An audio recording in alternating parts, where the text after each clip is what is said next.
and Commissioner for Presidency. I will now give the floor to Minister Damianos, who will outline the highlights of the discussions that we had today. The floor is yours. So, thank you, Berna. Kalispera, good afternoon. We concluded today's Energy Council under the Cyprus Presidency with constructive exchanges on issues that are high on the EU's agenda. I would like to thank Commissioner Dan Jorgensen for his continued work and commitment in advancing our shared energy priorities. Our discussions were aligned with the broader vision of the Cyprus Presidency to build a Europe that is not only competitive and resilient, but also strategically independent. And energy is central to these efforts. An integrated and interconnected grid is essential to achieving the long-term sustainability and security we need in Europe. To advance this goal, we held a policy debate on the European grids package. I am happy to see that there is a broad consensus among member states that we need to work together for stronger and more interconnected electricity grids. The discussion will guide our further work on this package, aiming to reach a general approach in June. Building new cross-border interconnections and utilising our existing energy infrastructure to its maximum capacity is essential. This will ensure higher degrees of energy flows, enhance competitiveness and address high energy costs.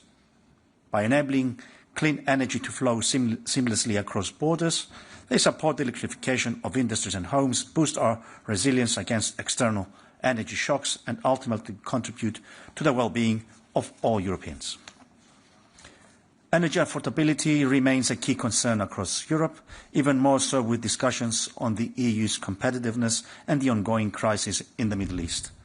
Ministers also had the opportunity to share the national measures taken to support households and businesses and discuss ways to strengthen the energy union both in the short and the long term.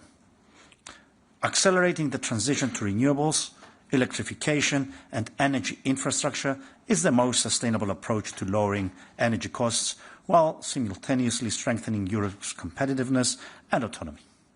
Even more so in times of external energy shocks when we need to intensify our work to maintain stability and ensure energy security.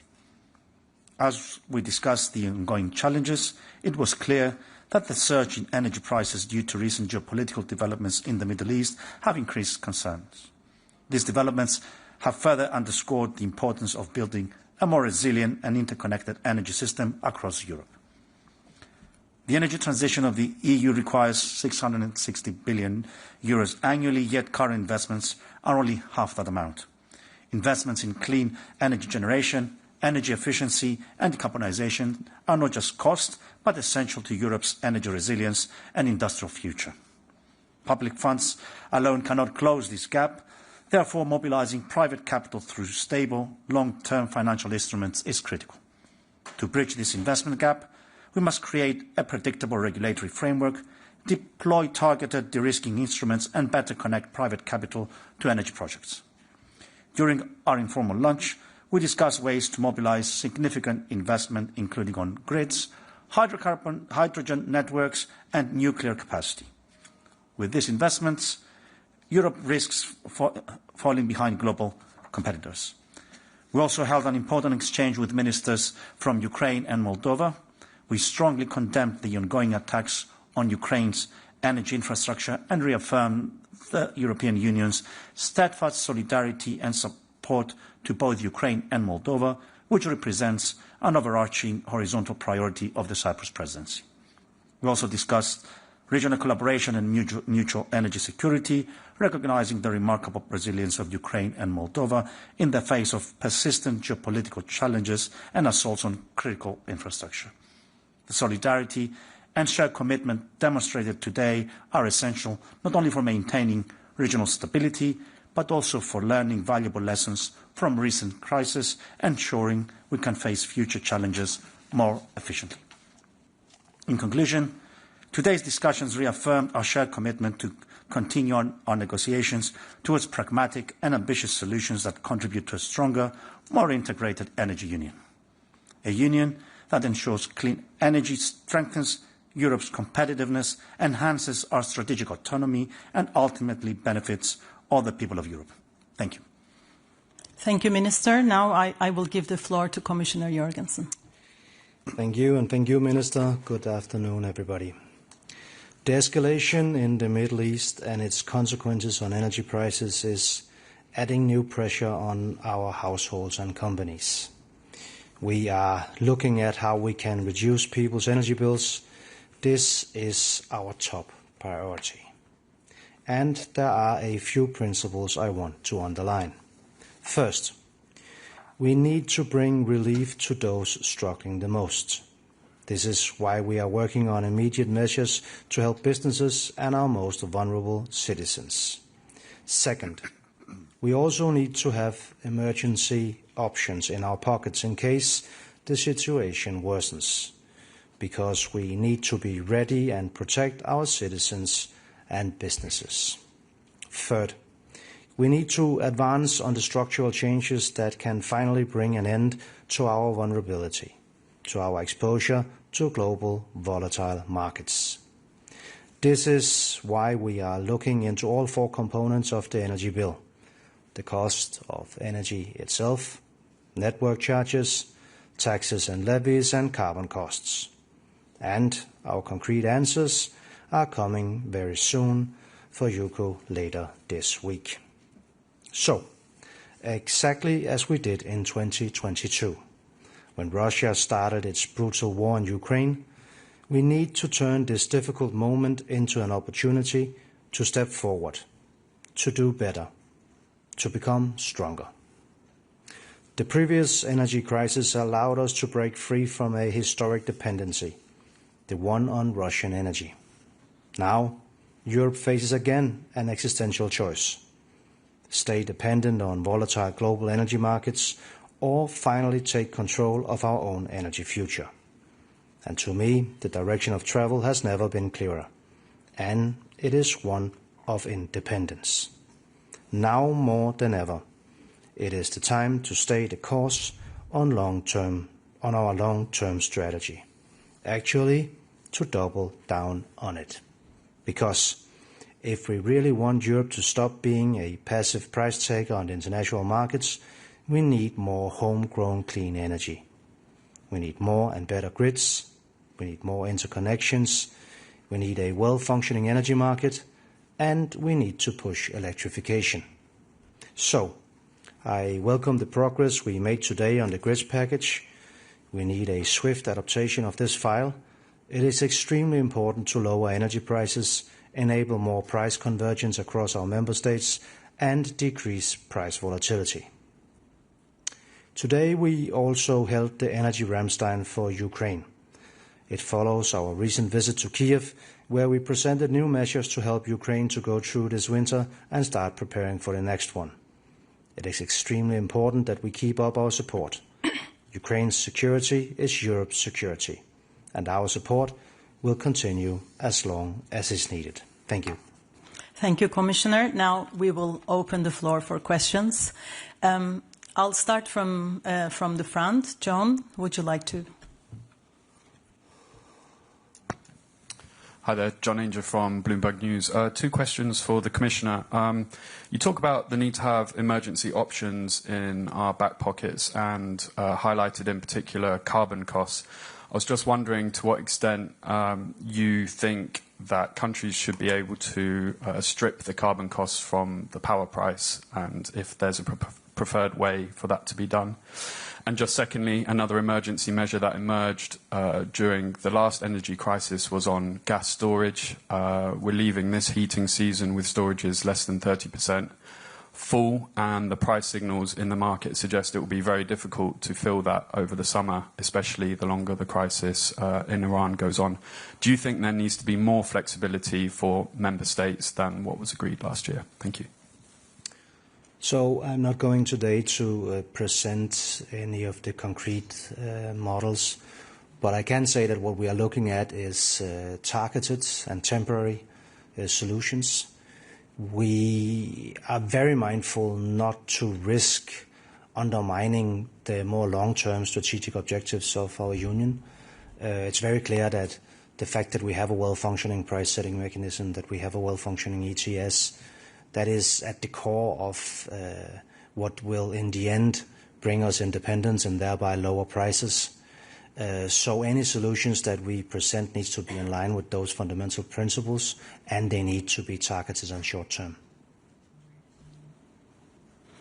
Yes, we'll go there. You can use the microphone that is here, maybe.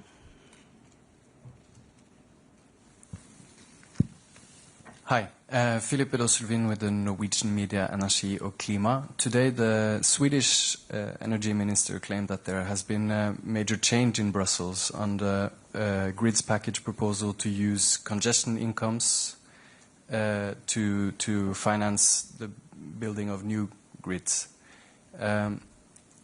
In your view, Commissioner Jørgensen, what will this mean for the rate of building out new grid capacity in Europe if the proposal is not adopted by the Council? Thank you. So there's no doubt that the question of that funding from congestion fees that are a part of the proposal that we've put forward has caused some discussion. I want to underline that it's not the case that we are taking these money away from member states. The money will still be under the authority of the member states and spent in the member states. So I do actually think that we will be able to find solutions, and I want to thank also the Presidency for already working to find compromises on this. There's no doubt that the grid package that we've put forward needs to be seen as a holistic approach where we both deal with financing and planning and permitting, and therefore I would be quite skeptical towards taking any parts of the package out, and I hope we can be able to find each other on all of the different issues because they are indeed connected. I'll take a question from here. Thank you very much. Tatiana Vysotska, European Pravda, Ukraine. Today the ministers discussed the question by initiative of Hungary and Slovakia on Druzhba pipeline. We know the position of Slovakia and Hungary, and I would like to know the position of the Presidency and the current position of the Commission. Shall the Druzhba pipeline be restarted as soon as possible? Will you push to Ukraine to reopen Druzhba pipeline? Because President Zelensky say that restarting of Druzhba pipeline, it's like taking off some sanctions from Russia because it will give to Russia the additional income. So what is your position as a Presidency and the Commission to this situation? And also, if I may, a couple of words about Energy Rammstein. What was the result? All the countries participated in that initiative, or some part of the European Union. So thank you so much in advance. Minister. So today we had both the Ukrainian and the Moldovan ministers in the session, and we strongly support the Ukrainian position against what's happening for the last 4 years in Ukraine. I think the support of the European Union is strong, and it is there. We then had an AOB, as you mentioned, on the Druzhba pipeline. A number of states have provided their own position. The Council is taking note of that information. We'll take things from there. So I think we should also maybe start by reminding each other why it is that there's a problem with this pipeline. It's because Russia has destroyed it. Let's not forget that. So second point then, of course, is, okay, what does that mean for member states of the European Union with regards to the security of supply? Again, it's also important to underline that there is no security of supply issue. There are alternative sources. Neighboring countries have been extremely helpful in making sure that happens. Having said that, of course, we have sent a very clear signal to Ukraine that we would like to see a timeline on when this Druzhba will be up and running again. But let me also underline that the Commission does intend to put forward a proposal to ban the import of oil from Russia. As you know, there are sanctions now, but there are 2 countries that has derogations, and we will put forward a proposal to change that. So all countries need to prepare for this situation. We do not want to buy energy from Russia in the future. Thank you, Minister. Thank you, Commissioner. Unfortunately, we cannot take any further questions because there is a follow-on press conference. We apologize for that. Thank you for your interest, and have a lovely afternoon.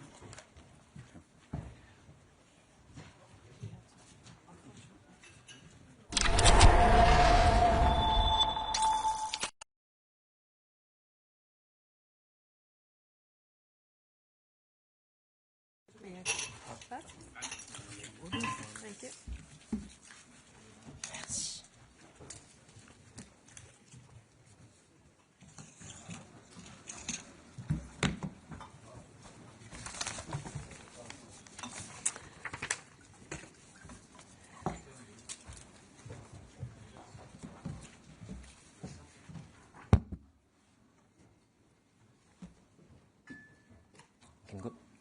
Yeah. Perfect. Good evening, colleagues. Welcome to the press conference following the Foreign Affairs Council. The High Rep will debrief you on the discussions with the ministers, and then we will move to your questions. High Representative, the floor is yours. Good afternoon. I must tell you that we have a meeting with the Indian minister at 6, so I was here before, but that's why, we don't have that much room, although I wanted to take your questions and as much as I can. But I will try to be brief, which is not easy. First, we had the discussion on the European security strategy. It's clear that the security environment is changing fast, and we cannot respond with emergency summits alone. We need a long-term policy, and that's why we had the first exchange of views with the ministers today. So we will take a broad view of security, linking defense, but also energy, supply chains and other policy areas. Member states will shape this security strategy from the start. And today we focus the discussion on principles, scope, priorities. And updated joint threat assessment will be also basis for the strategy. Then we discussed war on Ukraine. Moscow stands to gain from higher energy prices and the diversion of air defenses from Ukraine to the Middle East. Ministers were clear that Ukraine remains European top security priority, and attention for Ukraine will not be allowed to fizzle out. The same drones that are hitting Kiev are hitting the states of Gulf. So as Ukraine has the best drone defenses, we also discussed briefly how we can put these things together, the needs for the Gulf countries, but also the needs of Ukraine and the defense sector and the industry.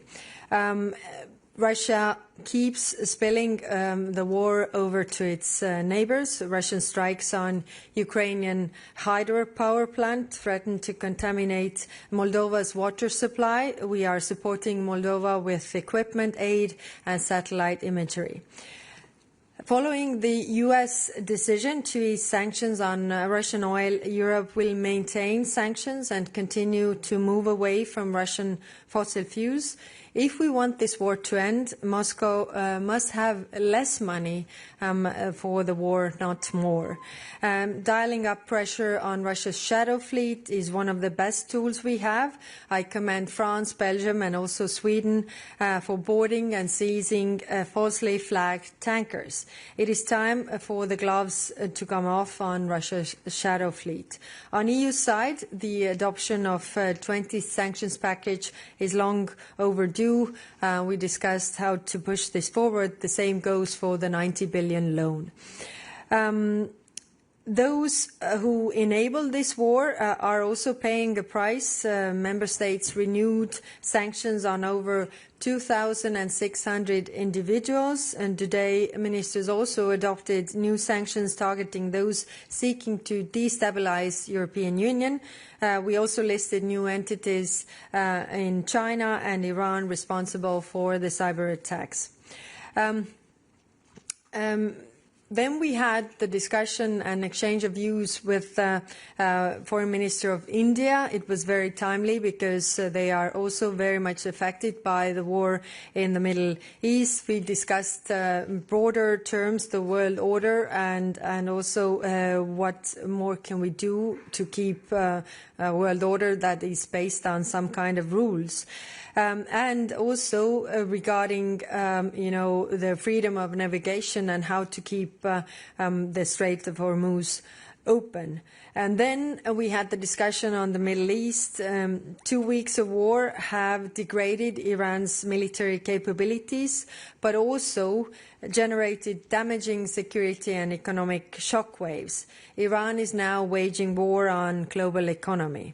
Ministers reaffirmed today that our focus is de-escalation and also to the freedom of navigation.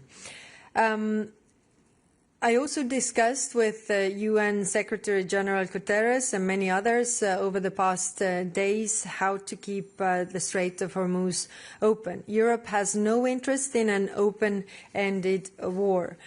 Following the regime's deadly crackdown in January, the EU designated Revolutionary Guard as a terrorist organization.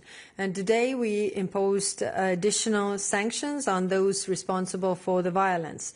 And this sends a message to Tehran that Iran's future cannot be built on repression. We must step up our support also to Iranian civil society. This is not Europe's war, but Europe's interests are directly at stake. As this war expands, the EU's priority remains the protection of our citizens. We have evacuated more than 30,000 from the region, many on the flights also funded and organized by the European Union. Now, restarting the shipments of fertilizers, food and energy through the Strait of Hormuz is another urgent priority. Today we discussed options to better protect the shipping in the region. EU already has naval operations in place. We have Aspides that plays a key role in safeguarding the freedom of navigation. There was, in our discussions, a clear wish to strengthen this operation, but for the time being, there was no appetite in changing the mandate of the Operation Aspides for now. While the Strait of Hormuz is at the center stage, the Red Sea also remains critical. The risk that Houthis get involved is real, so we must remain vigilant. Then in Lebanon, Hezbollah has dragged the country into a war that is not its own. The Lebanese people are paying the price for Hezbollah's attacks. But Israel's heavy-handed response has caused mass displacement, and ground invasion will further deteriorate the situation. The EU will provide €100 million in humanitarian aid to Lebanon. We also continue to support the Lebanese armed forces to disarm Hezbollah. The situation in Gaza and West Bank is also worsening rapidly. Both the humanitarian situation and the political horizon are moving to the wrong direction. Progress on implementing the Gaza peace plan has been stalled, and EU will continue to press for improved humanitarian access, de-escalation and also support for Palestinian authorities reforms. And next month I will co-chair a Global Alliance meeting to address all these issues. Ministers also reviewed the progress on the Pact of Mediterranean ahead of the leaders' meeting in Nicosia next month. We are preparing to hold the EU Mediterranean Regional Security Forum to coordinate issues such as maritime security, but also counter-terrorism. And finally, following the request from Armenia, EU will deploy a hybrid rapid response team to help counter the threats ahead of the country's elections. Supporting democratic resilience in our neighborhood remains essential. We will not leave Armenia to face foreign interference alone. Democracies under pressure can count on Europe. Ministers also discussed a wide range of issues, including further democratic deterioration in Georgia, but we will go into more details the next FAC. I will stop here so that we also have time for questions. Thank you, High Rep. We start here with AFP. Thank you, Olivier Beau from AFP. You just said that you had discussed the option to better protect the shipping in the region, but on the other hand, you said that member states have no appetite to change the mandate of the mission the EU has in the region. So could you elaborate a bit on the option you might finally take? And second question, if I may, can you also tell us what kind of guidance you received from the member states on the security, the European security strategy you discussed this morning? Thank you. Mm-hmm. Thank you. First, the shipping in the region. So this is not Europe's war. And this situation in the region, we have the Operation Aspides, as I said, in the Red Sea. The discussion was that it should be strengthened because it doesn't have too many naval assets. It should have more. But the discussion on whether we are, also extending this mandate to cover the Strait of Hormuz, to go north from the Muscat line, there was no appetite from the member states to do that. As I said, this is nobody wants to go actively in this war, and of course everybody is concerned what will be the outcome. What was stressed as well was the diplomatic outreach to have solutions. We were also discussing with the minister from India what kind of experience they have in this regard, and whether there could be possibilities to really take this forward.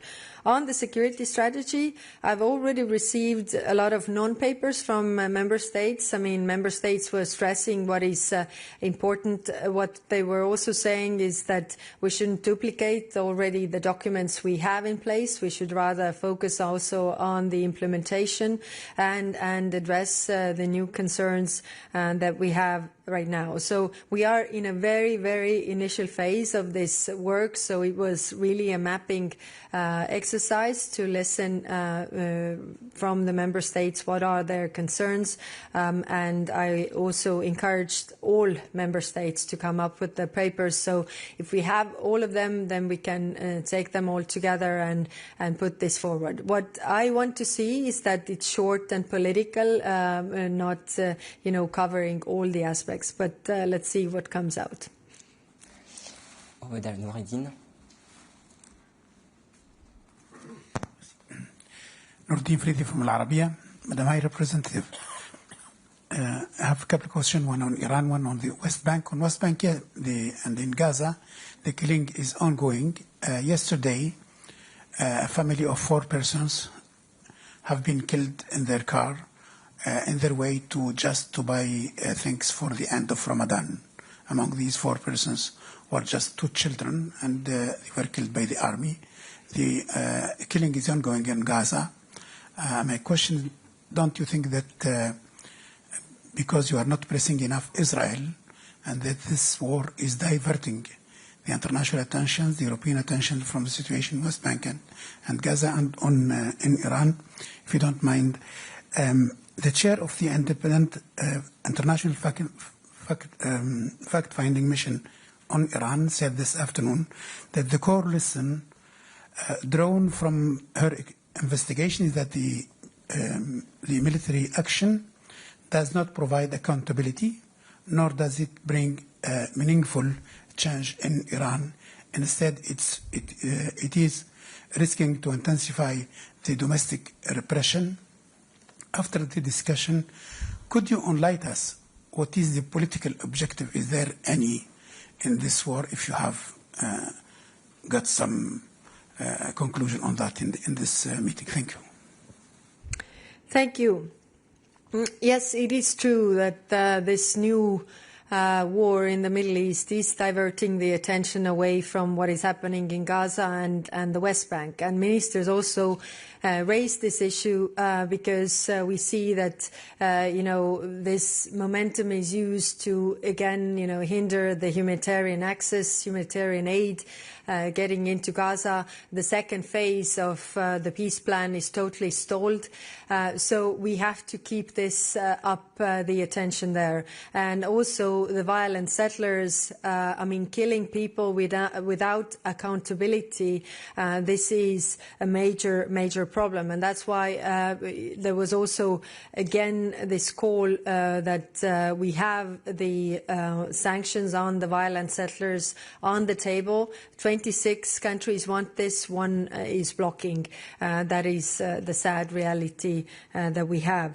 On the military action, the goals of this military action need to be, given by those who have started this war. Europe is not part of this war. We have not started this war, and the political objectives are unclear. Of course, we talk to different parties.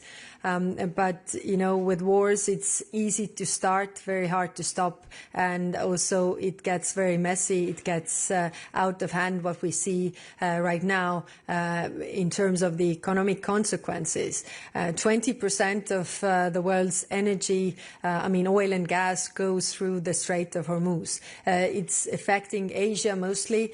Fertilizers are going through the Strait of Hormuz. It's affecting, Asia, but also Africa.